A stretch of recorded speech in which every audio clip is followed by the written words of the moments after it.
Fellas, Tesla, the world's EV here. All right.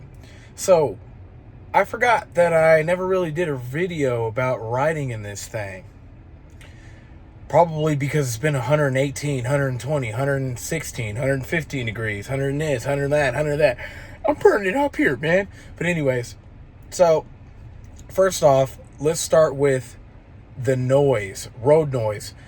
So apparently, I guess the 2023 and later models had a lot of road noise, right? At least that's what I heard, because I had never seen it, because I had never necessarily been in one. But I can tell you that the 2024 model, which I have, the standard range, regardless range, it is way smoother. I have heard that it's way better, and that was one of the main things they upgraded in the 2024s. So the road noise is almost non-existent, man. It sounds almost the same as a regular car and my previous Lincoln MKC. So road noise, big check mark. I will say, when I'm going on horrible roads, every now and then you can hear a little something, a little more than usual. It does tend to get a little bit rough, and I'm talking about horrible roads that shouldn't even be that bad to begin with. So I guess maybe that is something slightly they could maybe improve on. But for the most part, there isn't really road noise like I thought there was going to be. And that was before I had even heard that they had upgraded the 2024 models as far as road noise goes. So pretty smooth. And when I am going on those really bumpy roads, which is kind of rare, you can turn the music up a little bit, and that's that. So let's get into the acceleration. It's like a slingshot, fellas. Ridiculous, fellas and fellettes, I should say. It's like a slingshot. It's ridiculous. The acceleration is crazy. Okay, I've never been in anything like it. I've had a Dodge Charger Hemi. I had a Hemi. Nothing like this, period. This is the quickest thing I've ever even thought of being in. And remember, guys, I have the standard range. So I can only imagine the dual motor and the performance model, which I wanted to get the performance model, but I was very impatient. I didn't want to wait 30 days, which probably would have taken longer considering it took 2 weeks for financing. So I ended up getting the standard range, which was available immediately. Also, and I don't regret it, because you know what? If I got the performance model, guys, I would have gotten performance model tickets.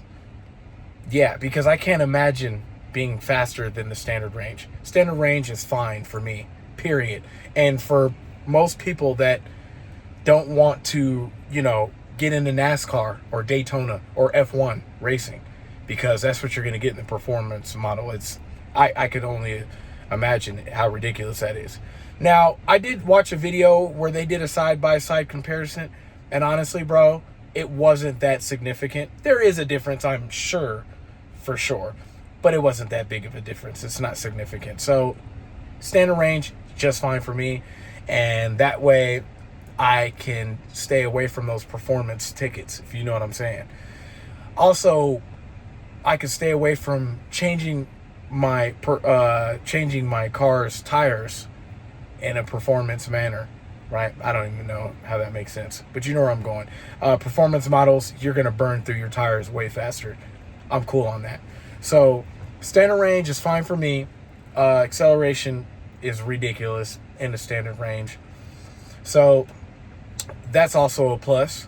The interior is ridiculous. The seats are ridiculous. Okay, it's very comfortable. They're almost like cup seats.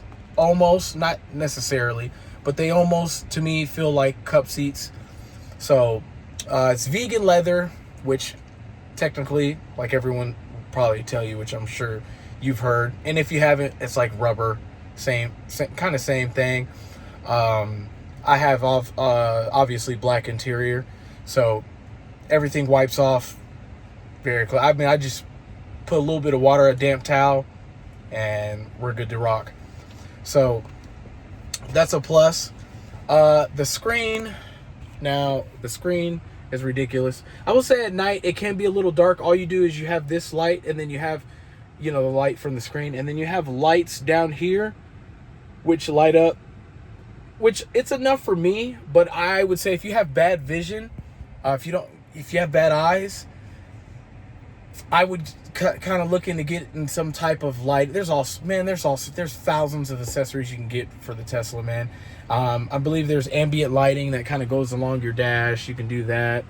There's all sorts of different type of lighting you can get. I would recommend that, but for me, it's fine. If you have okay to good vision, it's fine as far as nighttime.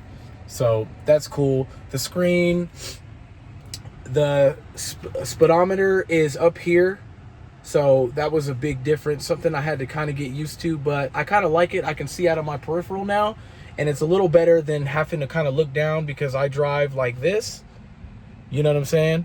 So I don't have to necessarily look down under my arm anymore, so it works for me.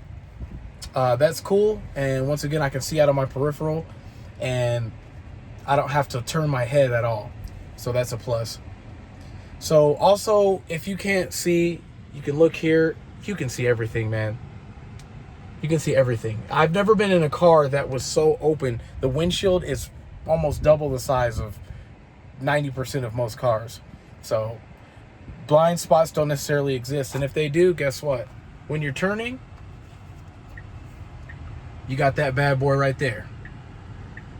So that's your blind spot, just in case you have any while you're turning, which, you know, once again, there isn't really much blind spots in there. You can see everything.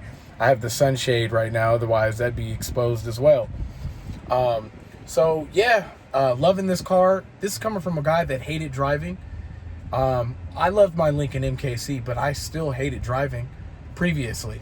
But now I love driving. Now I want to drive all the time. So that's pretty much it, man. Ridiculous car, guys. If you've ever been in a Tesla, if you're on the fence about getting a Tesla, there's a lot of Tesla haters out there. I don't know why, don't know how, who, when, where, what. Keep that haterade out of your refrigerator, because it makes zero sense. But that's all I really got for you guys today, man. And that's Tesla, the World TV. Don't forget to like, subscribe, comment, hit all that good stuff, whatever.